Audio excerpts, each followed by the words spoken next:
Hey guys, so today we will discuss about some major division of the earth and its important features in detail.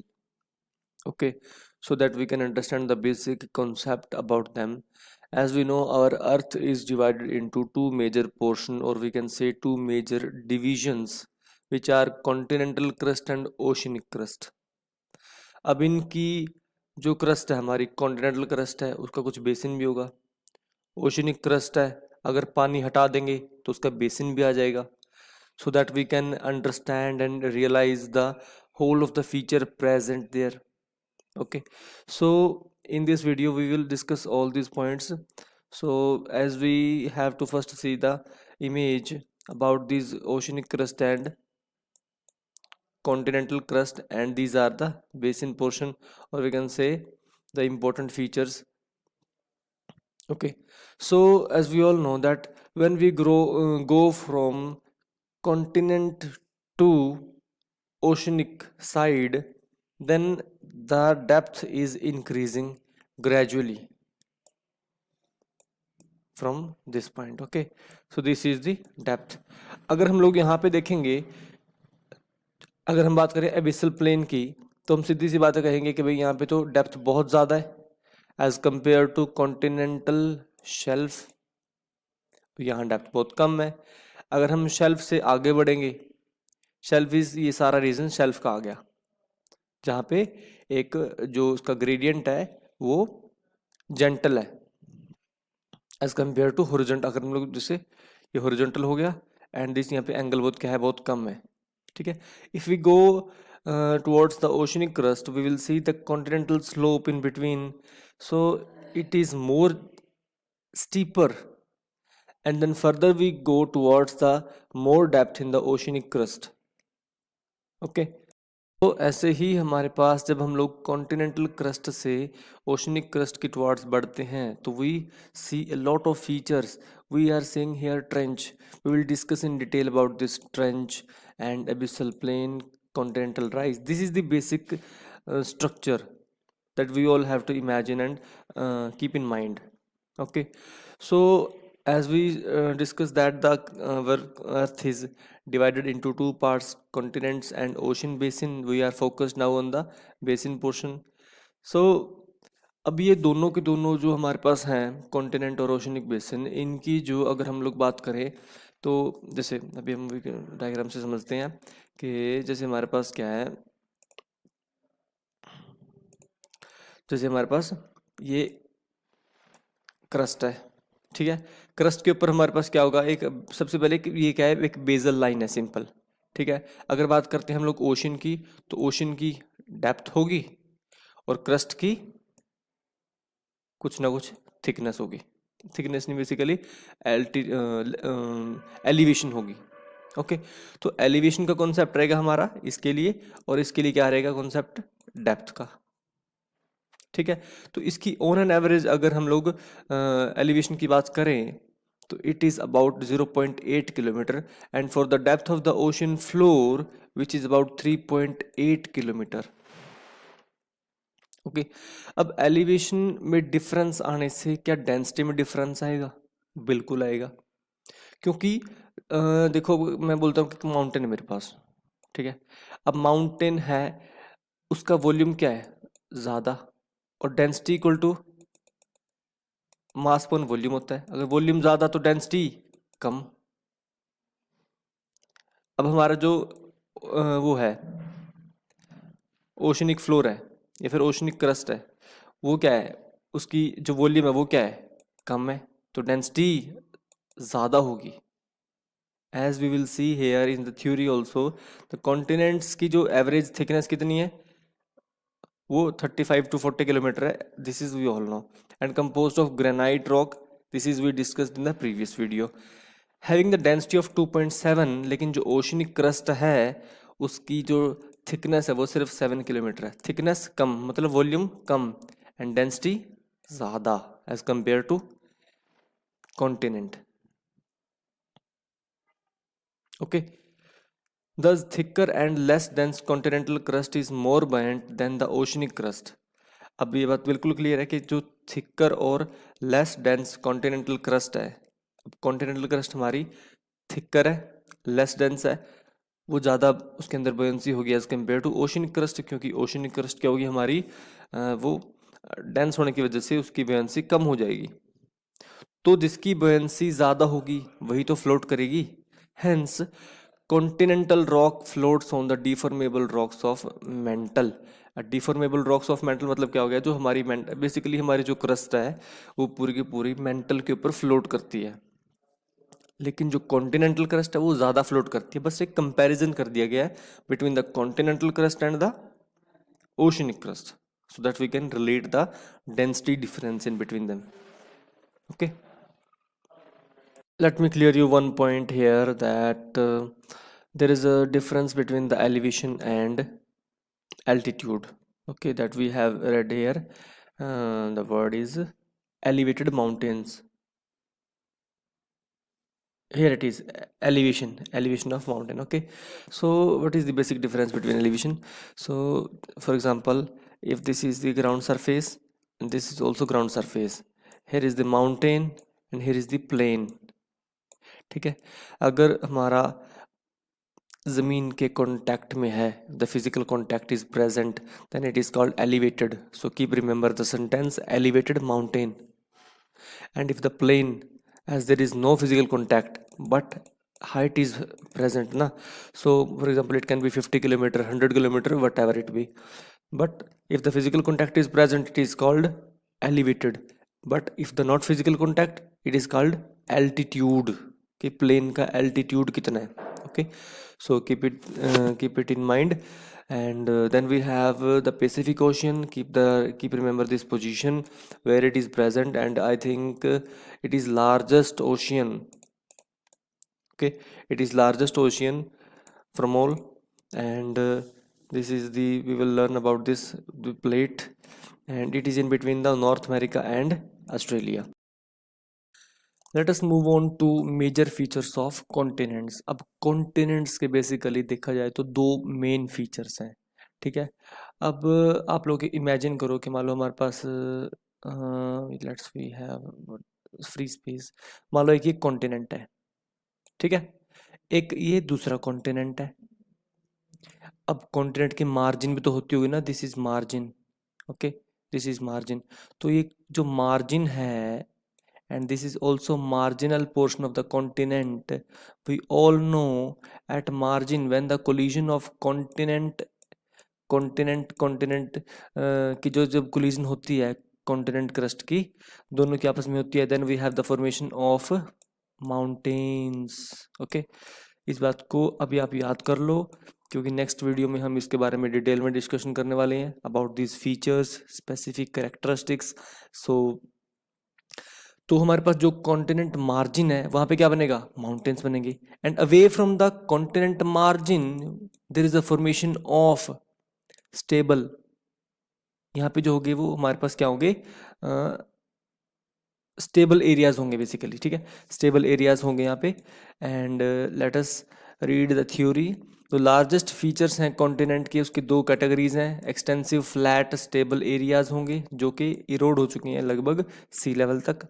And second is uplifted region of deformed rocks that make up the present day mountain belts. पहले मैंने कहा कि mountain belt बन जाएंगे number 1, और number 2 जो है हमारे पास फ्लैट स्टेबल रीजन है, जो इनके अंदर क्या हो जाती है, ये बहुत ज़्यादा इरोजन हो जाती है. एंड जब किसी भी लैंड की जब इरोजन होती है then it finally reach up to the sea level. And the young mountain belt tend to be long narrow feature. मैंने कहा ना अभी, long narrow margin of the continents and the flat stable areas are typically located in the interior of the continent, or we can say away from the margins.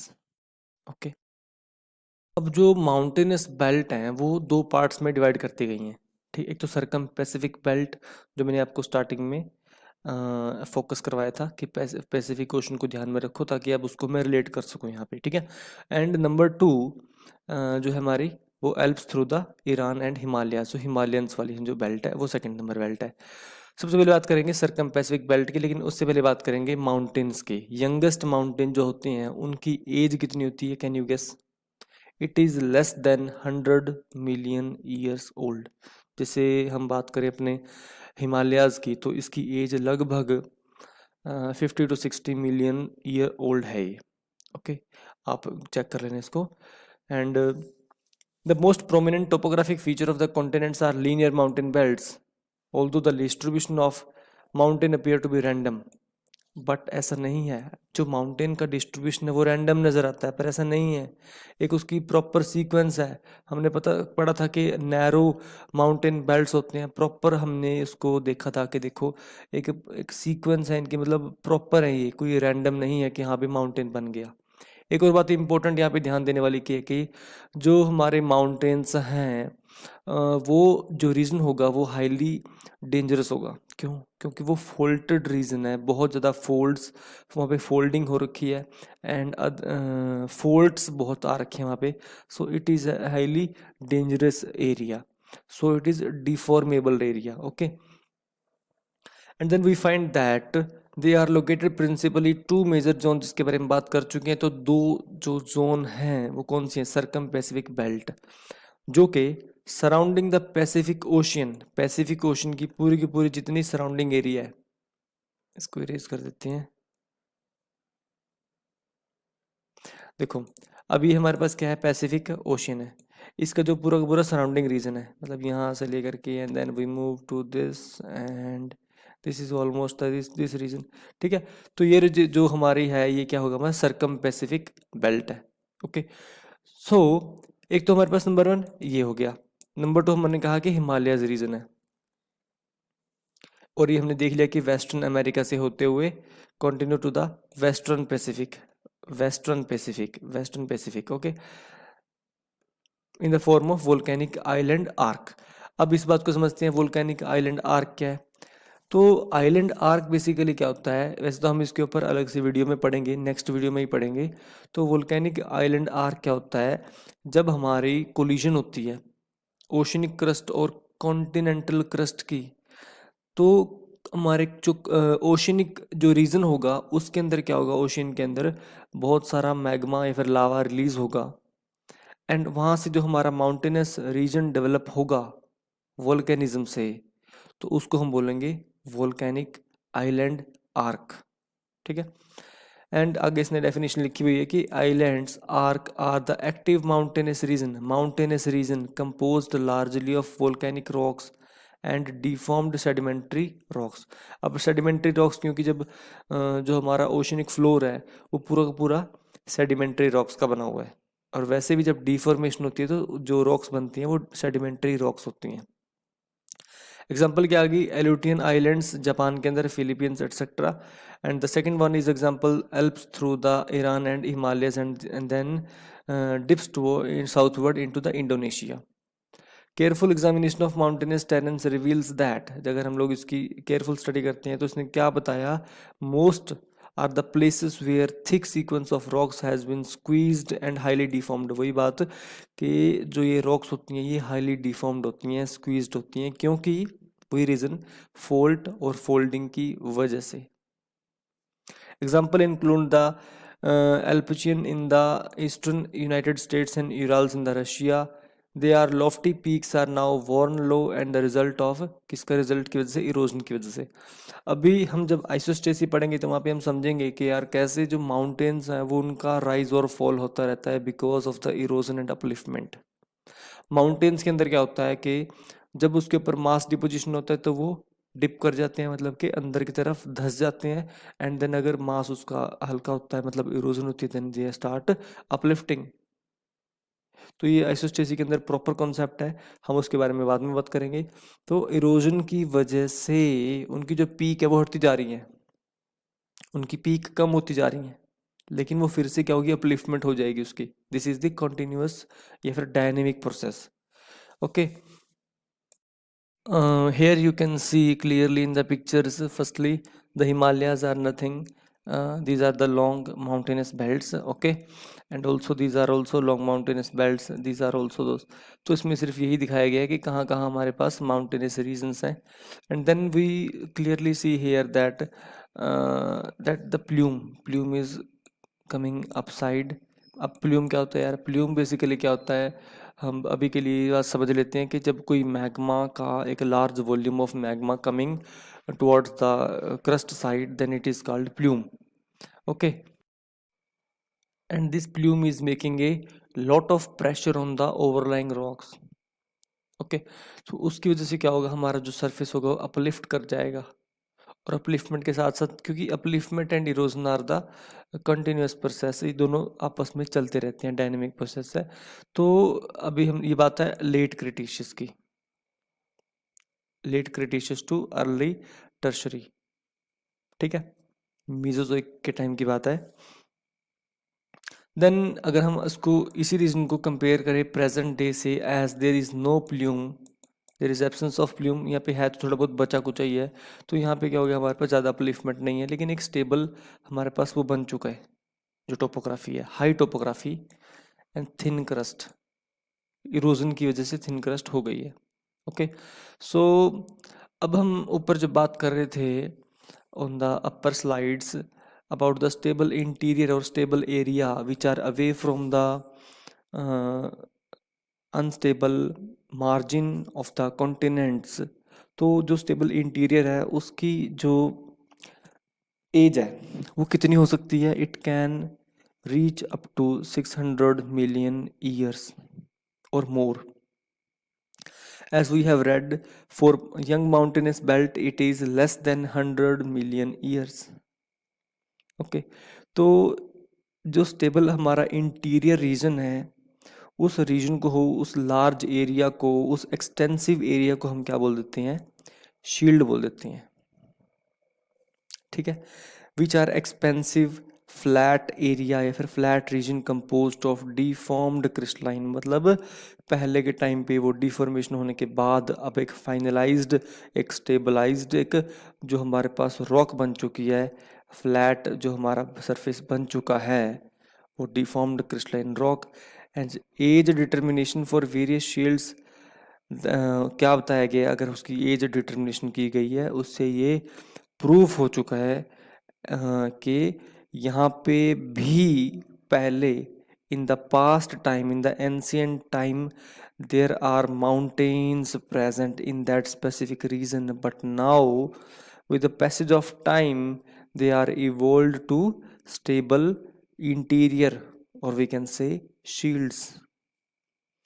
Let us see the example in the क्योंकि अब क्या ऐसे evidence हैं, क्योंकि जब हम लोग देखा कि वहाँ की जब रॉक्स की स्टडी की गई, जो हमारा हमने किया था, सॉरी, जो हमने किया था कि जो हमारा स्टेबल है, स्टेबल इंटीरियर है, तो वहाँ पे जो रॉक्स हैं वो 1 to 4 बिलियन ईयर ओल्ड की एज की हैं.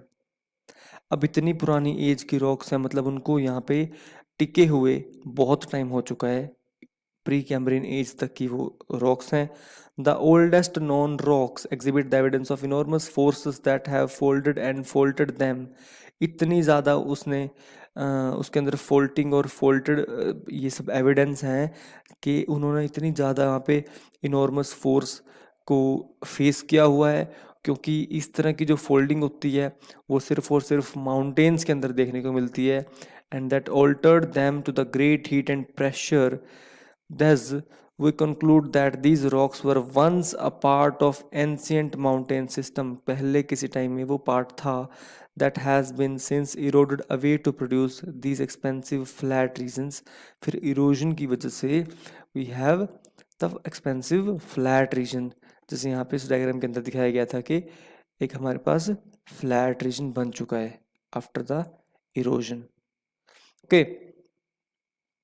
अब ये तो था एक part. And then we have the stable platform. अब ये क्या है, stable platforms are not much older than the shields. बस ये क्या होता है कि जो हाईली डिफॉर्म्ड रॉक्स हैं हमारे पास, उन रॉक्स के ऊपर एक शील्डिंग, वो कह सकते हैं हम लोग, एक कवरिंग कह सकते हैं, कवरिंग आ जाती है किस चीज़ की, सेडिमेंट्री रॉक्स की. तो हमें ओवरऑल क्या लगता है कि कि जो हमारी जो रॉक्स हैं स्टेबल प्लेटफॉर्म्स की वो भी स्टेबल हैं, मतलब है ऑब्वियसली स्टेबल हैं, उसने स्टेबलाइज कर दिया गया है। तो sedimentary rocks in the stable platforms are nearly horizontal except they have been wrapped to form large basins or domes। General case में तो ये हमारे पास हॉरिजॉन्टल ही होंगी, लेकिन कई बारी डोम्स वगैरह में, क्योंकि डोम्स वगैरह में या बेसिन वगैरह में ये इनकी शेप कम ज़्यादा हो सकती है। इस एग्जांपल है North America, major portion of the stable platform were located between the Canadian shield and the Rocky mountains. और we can simply understand the stable platform in this way that कि अगर कोई भी हमारे पास सेडिमेंट्री स्ट्राटा, एक flat sedimentary strata जब covering कर लेता है किसकी, सेडिमेंट्री सॉरी इग्नियस रॉक या फिर मेटामॉर्फिक रॉक को, उसके जो कि पिछले किसी टाइम पे डिफॉर्मेशन जिसने फेस किया है, उसकी जब कवरिंग हो जाती है किसके साथ, सेडिमेंट्री स्ट्राटा के साथ, then it form the stable platform. So this is end with the continental part. Now we move on to ocean basins. Okay, तो थोड़ा हम देख लेते हैं हमने पढ़ा क्या है ना, स्टेबल प्लेटफॉर्म के बारे में समझा, उससे पहले स्टेबल इंटीरियर को समझा, स्टेबल इंटीरियर क्या चीज़ है प्रॉपर, उसकी एज वगैरह कितनी है ना, फिर इरोजन अपलिफ्टमेंट के बारे में समझा हमने, एंड जो माउंटेन्स हैं, हिमालयाज़ हैं, कहाँ कहाँ पे देखने को मिलते हैं, मेन मेन फीचर्स उनको देखा। एंड दो तरह के हमने देखा कि हमारे पास माउंटेन्स की बेल्ट पाई जाती हैं, इसको डिटेल में समझा हमने।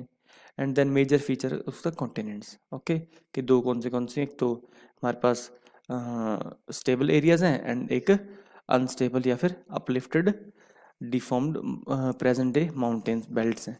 ओके, इनको हमने देखा। And now we move on to ocean basin. तो जो हमारा ओशियन बेसिन है उसको क्या किया, they have divided into 3 parts, 3 important parts हैं, बहुत बेसिक क्लियर करने वाले पॉइंट्स हैं। तो सबसे पहले आ गया हमारे पास continental margin, number 2 deep ocean basin and number 3 mid oceanic ridge. सबसे पहले if we go from continent to oceanic side, तो हमारे पास बहुत सारे फीचर आते हैं जो हमने स्टार्टिंग में ही पढ़े थे, continental shelf, continental slope, continental rise. These are the features which are the link between the continent to when we are moving towards the ocean. हमने हाइट के साथ मतलब डेप्थ के साथ हमने उसको रिलेट किया था, it's okay. Then we reach to the more depth, that is called the deep ocean basin, and then हमारे पास वहाँ पे आ जाएगा आगे जाके mid oceanic ridges. Mid oceanic ridge क्या होता है कि जब दो प्लेट जो होती हैं, ओशनिक प्लेट जब सेपरेट करती हैं, let us make a diagram, जैसे ये प्लेट है, दो प्लेट, पहले एक प्लेट थी अभी सेपरेट करके हो गई हैं, ठीक है। जब ये प्लेट सेपरेट करती हैं तो then due to the release of pressure नीचे से मैग्मा क्या करेगा, ऊपर आना स्टार्ट कर देगा। तो here we can see that यहाँ पे एक रिज की तरह एक यहाँ पे रीजन बन जाएगा, जिसको हम बोलेंगे मिड, मतलब कि ओशन के मिड में mid oceanic ridge. Okay, so let us discuss one by one. तो first of all we have if the water, okay, अगर हम क्या करेंगे पूरा का पूरा पानी समुद्र का हटा दें तो we will see the features, the exact features which are present here, that we can see the long chain of mountains या फिर long chain of volcanoes, deep canyons, extensive plateaus and large flat plains भी इसके अंदर present होंगे। तो continental margin के अंदर हमने क्या देखा कि portion of the sea floor adjacent to the land mass, वही कि एक ग्रेजुअलिज्म है, जब हम लोग लैंड से ओशन की तरफ बढ़ रहे हैं तो वहाँ पे एक एडजेसेंट पोजीशन है, वहाँ पे क्या क्या प्रेजेंट होगा, शेल्फ, स्लोप एंड राइज, ठीक है, दीज 3 फीचर्स। तो although land and sea meet at the shoreline, that is this is not the boundary between the continent and ocean basin। मतलब हम मानते हैं कि हम लोग कि भाई वो जो बाउंड्री है वो कि वो है, लेकिन एग्जैक्ट असली में नहीं है, क्योंकि हम जब डेप्थ में जाएंगे, क्योंकि सडन कुछ नहीं होता, everything is gradual in the nature. तो सडनली हमें कुछ भी नहीं हो सकता कि हाँ एक लाइन डिवाइड कर देगी कि हाँ ये ओशियन है, ये वाटर है, ओशियन है, ये लैंड है। ऐसा हम लोग डिवाइड नहीं कर सकते, क्योंकि हम अभी इस चीज़ को देख पा रहे हैं कि अगर हम डायग्राम देखें तो हम कि बहुत ही ग्रेजुअली, बहुत एक कंसिस्टेंट तरीके से लैंड से या फिर कॉन्टिनेंट से ओशन की तरफ मूव कर रहे हैं। ओके, तो इस एक सिर्फ एक शोर लाइन ये डिसाइड करने वाली नहीं है कि भाई सेपरेशन हो गया। Okay, then we have the gently sloping platform that is called continental shelf. As we all know, we can see in the diagram continental shelf, continental slope and continental rise. Rise is हमें ocean की depth की तरफ ले जाएगा। Okay, अगर हमसे कोई पूछे भी कॉन्टिनेंटल स्लोप क्या है, it is the region in between the continental rise and continental shelf. Okay, so यहीं पे ये लिखा है कि most coast along the most coast a gently sloping platform called the continental shelf extend seaward from shore से seaward की तरफ, because it is underlain by the continental crust। है तो ये continental crust के अंदर ही ना, उस तरफ ही है, तो इसको हम लोग क्या कंसिडर कर लेते हैं, फ्लडेड एक्सटेंशन। इसकी विड्थ वेरिएबल है। फॉर एग्जांपल हमें eastland Gulf Coast of United States की एग्जांपल दी गई है। So the boundary between the continent and the deep ocean basin lies along the continental slope. Continental slope के बारे में क्या कहा गया है कि डीप ओशन के बारे में, और कॉन्टिनेंट या फिर कॉन्टिनेंट आप स्लोप कह लो, शेल्फ कह लो। शेल्फ और राइज के बीच का जो होगा वो क्या होगा हमारे पास, कॉन्टिनेंटल स्लोप होगा। Simple definition, which is relatively steep होगा, ये काफ़ी स्टीप मतलब more angle. if you see this angle, but here angle is small। okay, so which is relatively steep drop off that extend from the outer edge of the continental shelf to the floor of the ocean। तो at the end हम कहाँ पहुँच जाएंगे, floor of the ocean। हम ये सब बात कर चुके हैं, ठीक है। using this as the dividing line, we find about 60% of the earth's surface is represented by the ocean basin and remaining 40% continent. Simple English है, इसमें कोई रॉकेट साइंस नहीं है। In regions where trenches do not exist the steep continent. हाँ, अब जिस reason के अंदर ट्रेंच नहीं होती, उस रीजन में क्या होता है, जो हमारा कॉन्टिनेंटल स्लोप है वो डायरेक्ट मर्ज कर जाता है किसके अंदर, राइज के अंदर। क्योंकि कई बार क्या होता है, ट्रेंच होती है। अब ट्रेंच क्या होता है यार, अब ट्रेंच बेसिकली एक मैक्सिमम डेप्थ वाला एक रीजन होता है, एक वो जोन होती है। जैसे एग्जांपल है मैरियाना ट्रेंच की, जिसकी डेप्थ बहुत ज़्यादा है, अप टू 12 किलोमीटर डेप्थ तक है वो मैक्सिमम। जैसे हमारी माउंटेन्स की जो हाइट है वो कितनी है, 8 किलोमीटर या फिर 8.5 किलोमीटर तक है। तो ऐसे ही जो डेप्थ की अगर बात करें तो मैरियाना ट्रेंच है। तो जिस रीजन में मैरियाना ट्रेंच नहीं होती, वो सिंपली जो हमारी कॉन्टिनेंटल स्लोप है वो मर्ज कर जाएगी डायरेक्ट कहाँ पे, राइज के अंदर। ओके, फिर जो हमारी कॉन्टिनेंटल राइज है consist of thick accumulation of sediments that move down slope from the continental shelf to deep ocean floor. तब ऊपर से यहाँ ट्रांसफर हुए सेडिमेंट, अब यहाँ से यहाँ ट्रांसफर हुए सेडिमेंट, और यहाँ से यहाँ ट्रांसफर हुए सेडिमेंट्स, ठीक है।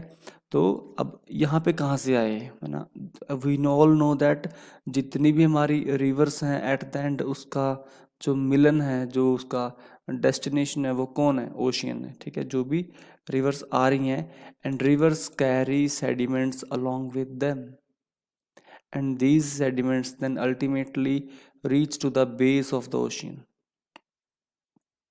okay, that we called deep ocean floor। then the second point is here, deep ocean basin between the continental margin and the oceanic ridge। और रिज आगे आएगी, रिज और मार्जिन के जो बीच में है वो हमारा क्या हो जाएगा, deep ocean basin. Part of this region consist of incredibly flat region called abyssal plain. इस रीजन को हम लोग क्या बोल देते हैं, एबिसल प्लेन बोल देते हैं। अब इसमें कुछ इंपॉर्टेंट पॉइंट्स हैं। सबसे पहले आता है deep ocean trenches, then volcanic island arc, sea mounts, lava plateaus, continental type crust. ठीक है, सबसे पहले हम देखते हैं। Here you can see the figure about the, हमें मैंने जैसे पहले जिक्र किया था कि जो हमारी प्लेट्स हैं, ओशनिक प्लेट वो सेपरेट करती हैं, देन मैग्मा बाहर आता है and the forms the mid oceanic ridge. ऐसे ही हमारे पास जो हमारा डीप ओशन है उसके अंदर कुछ स्पेसिफिक फीचर जैसे सी माउंट हो गया। सी माउंट कुछ नहीं, एक माउंटेनियस रीजन है। अगर यही हमारा ऊपर तक चला जाता है, ठीक है, तो इसको हम क्या बोलेंगे, आइलैंड बोल सकते हैं।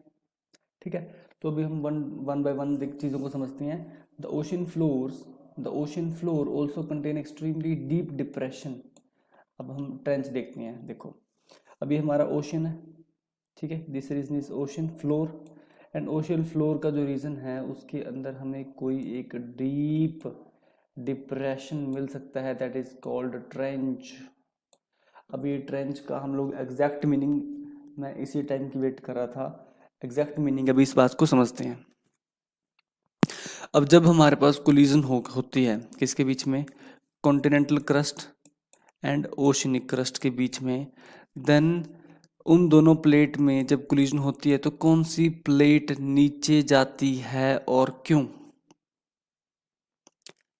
अभी तो दिख ही रहा है कि ओशनिक प्लेट नीचे जाएगी। अब नीचे ये क्यों जाएगी, अगर आपको इसका रीज़न पता है अभी कमेंट करो, अगर नहीं पता तो सुनो। क्योंकि एज हमने पहले ही कहा था कि इसकी डेंसिटी, जो कॉन्टिनेंटल क्रस्ट है इसकी डेंसिटी कम होती है, तो इसकी टेंडेंसी क्या है, फ्लोट करने की है, इसकी बुयंसी ज़्यादा है। But in case of oceanic crust इसकी डेंसिटी ज़्यादा है, सो इसकी टेंडेंसी क्या रहेगी, सबडक्ट करने की रहेगी, so it will tend to go down below the continental crust. ठीक है, तो एक टाइम ऐसा आएगा कि ये सरक के इट विल कंप्लीटली फिनिश, हमारा जो ये वाला रीजन है खत्म हो जाएगा।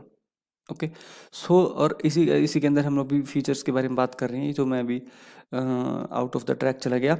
सो the ocean floor contain extremely deep depression that are occasionally, trench कितनी डेप्थ हो सकती है, 11 किलोमीटर तक इसकी डेप्थ हो सकती है, called the deep ocean trench which are relatively narrow होती है ये, we can see clearly in the figure it is narrow. Okay, and represent only small fraction of the ocean, बहुत ज़्यादा एरिया नहीं कवर करती, स्मॉल फ्रैक्शन होता है, लेकिन ये डीपेस्ट के अंदर काउंट करेंगे इसको।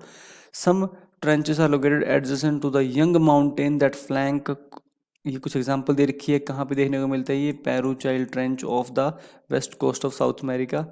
Then we have other trenches parallel to linear island chain के, जो पैरेलल हमारे पास कुछ ट्रेंचेस होती हैं उसको वोल्केनिक आइलैंड आर्क बोल देते हैं, इसके बारे में बात हम कर चुके हैं already.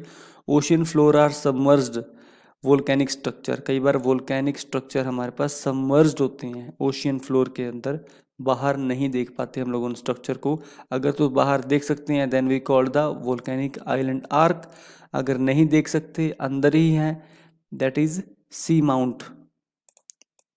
Okay, sea mount fine, which sometimes form long narrow chains, कई बार इसकी चेन हो सकती है, यहाँ पे है एक, पीछे इसकी, उसकी और पीछे एक और पीछे उसकी, ऐसे एक चेन भी बन सकती है जैसे यहाँ पे आइलैंड की बनी हुई है। Okay, and volcanic activity can also produce several large lava plateau such as Ontong Java plateau located northwest, example दे रखी है इसकी, no need to worry. In addition, some submerged plateau are composed of continental type crust, जो वहाँ की crust है वो continent type हो सकती है ओशनिक की बजाय, इसकी एग्जांपल दे रखी है। सो अभी इस पोर्शन को थोड़ा सा हम वो स्किप कर सकते हैं क्योंकि इसको हम आगे डिटेल में सीक्वेंस में पढ़ने वाले हैं, इन सभी इवन इन सारे फीचर्स को हम लोग पढ़ने वाले हैं in the separate video. So then we come to know about the oceanic ridges. तो ओशनिक रिजेस क्या होता है कि जब हम लोग हम स्टेप बाय स्टेप आगे बढ़ते जा रहे हैं। ओशनिक रिज के बारे में मैं आपको बता चुका हूँ कि this is the oceanic ridge portion. यहाँ पे लिखा हुआ है मिड ओशन रिज, हाँ लिखा हुआ है, ठीक है। Then the most prominent feature on the ocean floor is the oceanic offer mid ocean ridge. ये बहुत प्रोमिनेंट फीचर है, बहुत इंपॉर्टेंट फीचर है ओशन फ्लोर का, ठीक है। अगर हम लोग एग्जांपल की बात करें, जैसे हम यहाँ पे देख भी पा रहे हैं मिड अटलांटिक रिज, ये अटलांटिक ओशन के अंदर जो सेंटर में हमारे पास एक रिज बनी पड़ी है, ये स्ट्रक्चर बिल्कुल वैसा ही है जैसे हम लोग अभी ऊपर देख के आए हैं, ऐसा कुछ, ठीक है। अब होता क्या है, बिल्कुल सेम कॉन्सेप्ट है कि जो प्लेट्स हैं वो सेपरेट करती हैं। मतलब क्या होगी, ये दोनों प्लेट्स क्या कर रही हैं, सेपरेट कर रही हैं। If they are separating, then the pressure will be released, then from the inner side the magma will be released from up, towards the upper side, and then there is accumulation of magma, and also the upliftment is going on, also the separation is going on, okay. One time will come that the plate will completely consumed, because the plate is subducted there, because it is continental crust and this is oceanic crust, okay. तो हमने इसकी mid Atlantic ridge की example देख ली और कहा इसने कि that winds more than 70,000 kilometre तक, इसकी अराउंड द ग्लोब की बात कर रहा है, बहुत लार्ज स्केल पे ऑब्वियसली, तो इसकी इतनी ये इतना लेंथ कवर कर सकता है। And rather than consisting of highly deformed rock, the most mount, जैसे हमारे जो कॉन्टिनेंट के अंदर माउंटेन्स होते हैं, तो वैसे ही ओशनिक सिस्टम के अंदर, ओशनिक रिज सिस्टम के अंदर क्या होता है, layer upon layer igneous intrusion होती है, जिसकी वजह से वो अपलिफ्टमेंट उसकी होती रहती है, ओके। ताकि जो हमारा एक बार अकोमलेशन हुई, देन उसके ऊपर फिर से अकोमलेशन हुई, and this is accumulation going on, and the separation is also going on, and this is the phenomena, this is the process that actually acting. So we have covered our this today's lecture. So if you like this video, if you find this informative, so please do subscribe and share as much you can do. It will be so grateful for me. So thank you so much for watching this video.